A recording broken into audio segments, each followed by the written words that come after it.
Čau visiem, te Anete. Šodien es gribēju jums pastāstīt par savu vidusskolas pieredzi, jo man viņa likās interesanta un grūta, un tas nebija noteikti kaut kas tāds, ko es gribētu atkārtot, godīgi. Bet man liekas, ka tas varētu vienkārši citiem noderēt, kā varbūt arī tāda iedvesma, un ne tikai, protams, skolēniem, bet vispār visiem tiem, kas domā par to, ko viņi grib darīt savā dzīvē, un kā tikt uz priekšu, un ko izvēlēties, un tā. Un tad es sākšu patiesībā ar 9. klasi, kas turšiem tā kā vēl neskaitās vidusskola, bet turpat jau tas slieksnis vien ir. Un 9. klasē man bija 15 gadi, jo es skolā sāku iet 6 gados, un tad man visu laiku tā kā ātrāk sāk. Un tātad 9. klasē man bija 15 gadi, un man likās, ka man ir absolūti jāizlem tur un tagad, par ko es gribu kļūt, un kāds ir mans dzīves mērķis, un kur es gribu tālāk iet. Tā kā nevis, ka es varētu vienkārši turpināt vidusskolā parastā mācīties, bet man likās, ka tā kā ideālais variants ir tā, ka tu vari tiešām aiziet jau uz kaut kādu profesiju vai kaut kādu uzstādīt sev to mērķi, ko tu gribi sasniegt vidusskolā, lai tad tālāk dzīvē jau varētu turpināt šo te nosprosto mērķi un profesiju.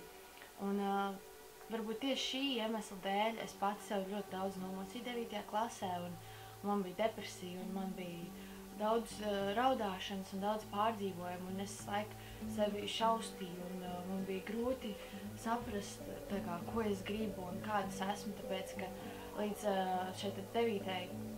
līdz 10. klasē es vienmēr mācījos ļoti labi, man aptuveni tā, ka zemākā atzīme ir 7, varbūt kādu reizi bija kāds 6, bet, principā tāda teicamniece, un līdz ar to tad man labi padavās gan matemātika, gan latviešu valoda, gan vizuālā māksla, un daudz tādas ļoti dažādas lietas, un tad man bija grūti saprast, vai es esmu tā kā eksaktais cilvēks, vai tomēr humanitārais, un es pat 9. klasē domāju par to, ka varbūt man ir jāiet uz lietišķajiem pēc 9. klases, bet kaut kā man nekad ar to zīmēšanu nebija tā, ka es varētu sēdēt un stundām zīmēt, un tas vienkārši kaut kā nebija manī kā tāda vajadzība, tāpēc es vienmēr to tā arī noliku maliņā.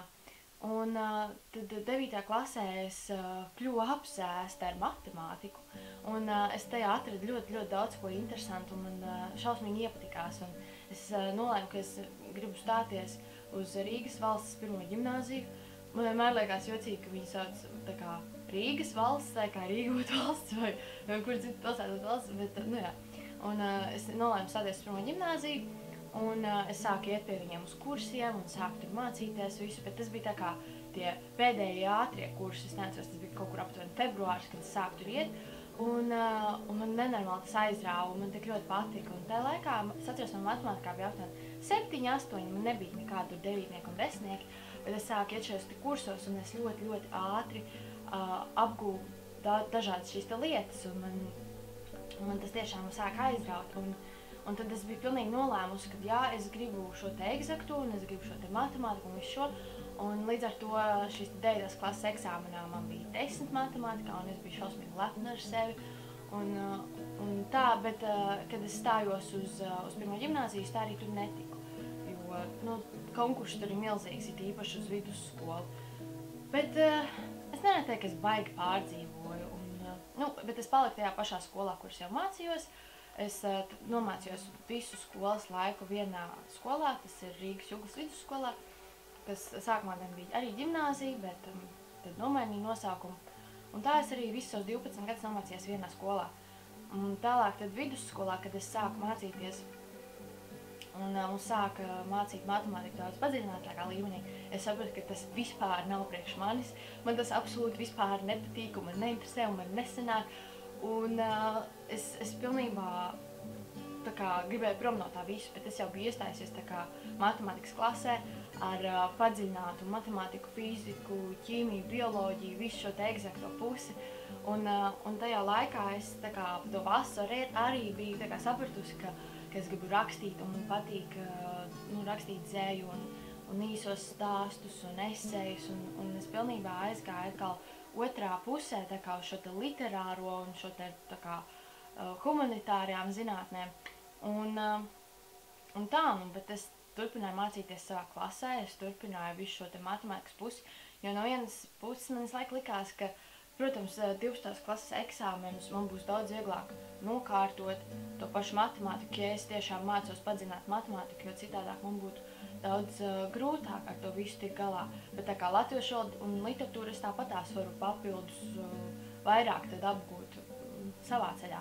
Un es atceros, ka 11. klasē mums skolotāji ieteica pieteikties uz neatkarīgās Rīta avīzes un Latvijas Universitātes sociālo zinātņu fakultātes tā kā tādu kopdarbu, kas bija jauno žurnālistu skola Noruna, un es sāku uz turieni iet, un es nezinu, vai viņi vēl projām pastāv, bet ļoti, ļoti iespējams. Un tātad šos te kursus vadīja Ārmans Puča, kas pats ir ļoti slavens tā kā žurnālists, un mums tur bija dažādi mājas darbi, un tad mēs viņus rakstījām un sūtījām, un šo to pat tā kā tu bija atsevišķi slēja, tad es neatceros, cik bieži, varbūt vienreiz nedēļā šajā neatkarīgajā Rīta avīzē, kur bija publicēti šie labākie darbi no šiem skolēniem. Un tad arī mani darbi bija vairākas reizes publicēti, un es pilnībā ar to visu aizrāvos, un man likās, ka tas ir tas, ko es gribu darīt, es gribu kļūt par rakstnieci. Un es pilnībā redzēju sevi visu tajā, un tad pienāca 12. klase un eksāmeni, un es biju super, par ko es biju pārliecināta, es biju super pārliecināta par latviešu valodas eksāmeni, tāpēc, ka, protams, es ļoti labi pārzināju gan gramatiku, gan visu šo te arī teorētisko pusi, tā teikt, ne tikai radoši izteikties, varbūt, bet tiešām ortogrāfiju un interpunkciju un viss tās lietas. Un es dabūju B līmeni, bet tā kā 69% no B līmeņa, un tā bija man katastrofa. Tāpēc, ka man bija 85% zināšanas un pamatprasmes, 80% man bija par teksta analīzi, un rakstīšana, kas ir tā kā mana lieta, mana radošā lieta, es dabūju 47%. Respektīvi par eseju, par savu sacerējumu, es dabūju 47%, kur es vispār absolūti pat neredzēju, kāds ir iespējams, tāpēc, ka es zināju, ka es rakstu labi un es rakstu pareizi. Kaut vai, ja viņiem pat nepatīk tas saturs, tad kā viņi man var ielikt tik maz. Un es 2 reizes rakstīju apelāciju, un otrā reizē es beidzot saņēmu kaut kādu loģisku atbildi. Man tā kā piezvanīja un pateica, ka tas ir pārāk radošs darbs un ka viņi nespēja viņu novērtēt pēc standartiem un ka viņš esot pārāk radošs. Un rakstīju par Albertu Belu Būri un, protams, par to, kā cilvēki domā ļoti konservatīvi un būros un kā viņi paši sevi ierobežo un neļauj, piemēram, kaut kādas lietas darīt, tāpēc, ka viņi paši kaut kādos aizspriedumos dzīvo un paši sevi ieliek būros. Un, protams, es tagad ir pagājuši jau, es nezinu, patiesībā jau kaut kādi 7 gadi laikam. Nē, nav tik daudz. Pagājuši 6 gadi. Un, protams, es neatceros vārds vārdā, bet, es zināju, ka man nevar būt tik slikti, bet tā kā es arī neko nevarēju izdarīt. Un visas tās vietas, uz kurām es stājos, viņi neskatījās līmeni, viņi skatījās tikai rakstīšanas procentu valodā. Un ar visu savu B līmeni es nekur nevarēju tikt budžetā, un tā bija absolūta katastrofa man. Man likās, ka zem atveries vienkārši apēd mani, un kāpēc? Man klases biedri visi bija šokā, ka man ir tāds rezultāts, un vienkārši cilvēki, kuri vispār nerakstīja, kur no sevis knapi varēja kaut ko izspiest, viņiem bija lielāks procentu skaits, un vienkārši tas absolūti sagrāva. Tas man absolūti sagrāva.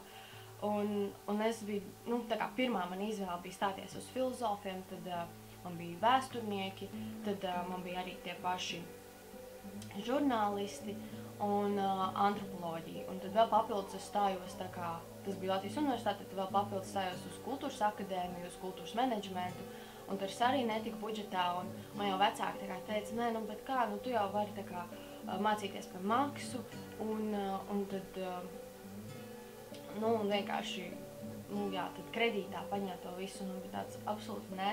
Man ir 18 gadus, es tikko pabeigusi skolu, kāda vispār kredīta. Man nav ne darba, man nav nekā, un tas vēl bija tāds tā kā krīzes laiks, un tad es absolūti negribēju uzkraut kaut ko tādu saviem vecākiem, jo, es domāju, ka tā ir mans paša tā kā atbildība, un es pat gribēju ar to tā kā tik galā, un man tas arī bija tā kā bišķiņ, es nezinu, vai zem manas cieņas vai kā, jo mans māsas arī bija mācījušās budžetā, un vienmēr likās, ka budžets tas ir vienīgais variants. Un līdz ar to, tā kā es neko nebiju tikus budžetā, tad es gadu izlaidu.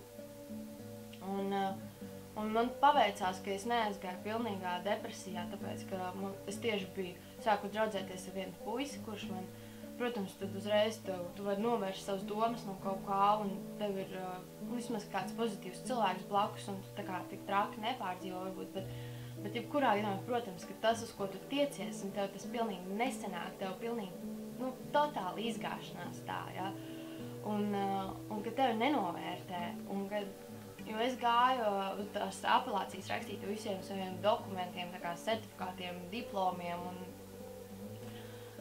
bezceras. Un ko, es gadu strādāju. Tagad es saku, tas bija krīzes laiks. Es esmu tikko kā pabeigusi vidusskolu, man nav nekādas īstas pieredzes. Nekur tādā oficiālā darbā es neesmu strādājusi. Un vienīgā vieta, kur tajā laikā es varēju dabūt darbu, bija Imantā, strādāt tādā mazā tā kā veikaliņā, tā kā bāriņā un pārdot algu. Un tad es 9 mēnešus tur nostrādāju, un paralēli es liku arī tiesības, un tad vismaz tā gada laikā nebija tā, ka es neko nedarīju, es noliku tiesības, es pabeidzu autoskolu, un tas bija tāds mans labs iegūms, jo līdz tam man tā kā es nebiju par to tā aizdomājusies, un man neviens nebija tā arī pagrūdis un pateicis, vai to dari, un man tā kā vecākā māsa iedod to pirmo naudiņu, kuru vajag, lai, tā kā samaksāt to pašu autoskolu, un tad es ar to tiku galā, un pēc tam pavasarī mēs runājām, ko man darīt, un man visu laiku, protams, ka man bija tā moda, jo arī, kad es 9. klasē visu laiku pārdzīvoju, man mamma vienkārši prasa, ko tu vislabāk gribi darīt, kas tev vislabāk patīk, ko tev vislabāk patīk darīt. Un ticēt vai nē, bet man atbild bija iepirkties. Un tad pēc tā visa, pēc tās 12. klases un tā gada izlaistā, un man joprojām tāds, ka man patīk moda, man interesē moda. Un es saku vecākajai māsai, kur jau bija pabeigusi mākslas akadēmiju, mākslas zinātniekus, un es saku, ka es gribu varbūt man stāties vienkārši tā kā tikai uz tām mākslas nodarbībām, uz lietišķiem. Pēc kam tev vēlreiz iet vidusskolā? Tu tikko pabeidz vidusskolu, stājies uz akadēmiju, bet akadēmijā es nekad netikšu, tā kā. Viņi saka, uz mākslas zinātniekiem tiksi, jo, es tā kā uzreiz domāju, tad uz modēm stāties. Un tā, jā, bet tu jau vari tā kā nomainīt kāds vai nodaļas.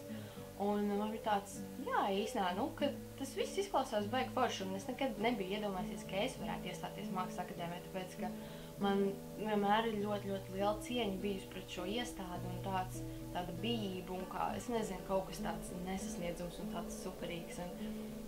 Un tad es sāku mācīties šim mākslas zinātnes eksāmenam, un man pilnīgi aizrāva visu šī mākslas vēsturi, jo tur savienojās māksla, savienojās zinātne, savienojās šis eksaktais ar humanitāro un ar visu radošo, un tas bija pilnīgi tā kā tāds sakausējums perfekts manai būtībai. Un tā bija vienīgā vieta, kur es tajā gadā iesniedzu dokumentus. Un es tiku, un akadēmijā ir tikai budžets, un es tiku vislabākajā kursā, kāds varētu būt, jo man vienkārši tā paveicās. Mēs visas meitenes, mēs kopā bijām 11 meitenes, protams, laika gaitā bišķiņ kāds aizgāja prom un vēl nomainījās, bet mēs bijām 11 meitenes un pilnīgi kā ģimene. Un pirmā meitene aizgāja pēc pirmā pusgada prom, tāpēc, ka viņai bija savi iemesli, viņai tur bērniņš bija un tā.